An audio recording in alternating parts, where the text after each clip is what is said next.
me, I had a very, very clear vision, that very bright light in terms of where we needed to go and what the role of marketing was at Cisco that was incredibly different from anything that Cisco had seen before. And it was all around personalized, real-time, much more of a consumer marketing environment. And I could, when I was talking to some of my colleagues on the C-suite, they'd go, like, what is she talking about? Like Net Promoter Score, customer lifetime value, personas. I think they thought I'd lost the plot a little bit, if I'm being really honest. But you know what, for me, it was so clear. I felt it in my head, my heart, and my gut. I absolutely knew it was the right thing to do. And so where we started was with my leadership team, and we really got to describe and play out, what is this vision? What does this bright light look like? What does it feel like? What will it mean for the company and our business? What will it feel for our teams? What it will feel for our individual employees? And we actually just built this common vision of where we wanted to go.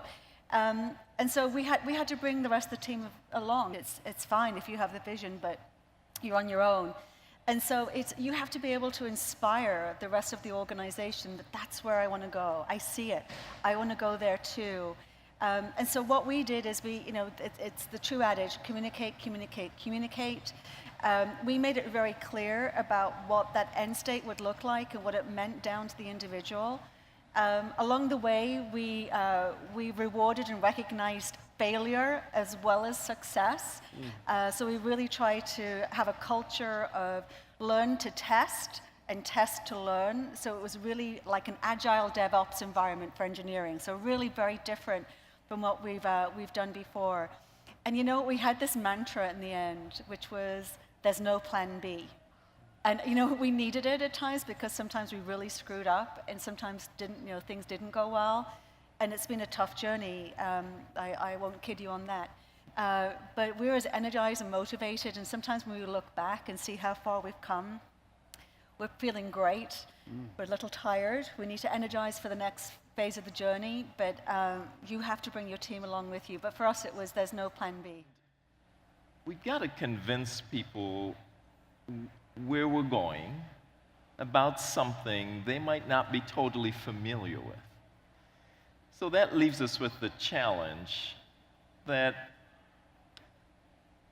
perhaps it isn't true that people always buy into a vision, but that they buy into a leader, and that they're willing to take a chance on someone if they trust that person, if they believe that person has the characteristics necessary to execute the vision, which they might not completely understand.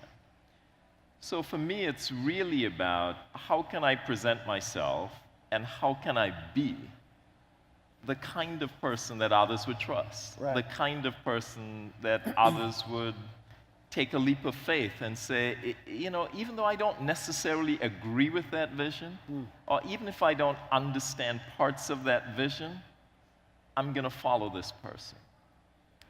And it really hits home in your own organization. Assume you're really good at presenting it, you can get the executive committee along. Can you get your own organization really bought in, enthusiastic, jumping up and down to do whatever it takes to deliver this vision? Because at the end of the day, it's got to leave the slide deck and become real.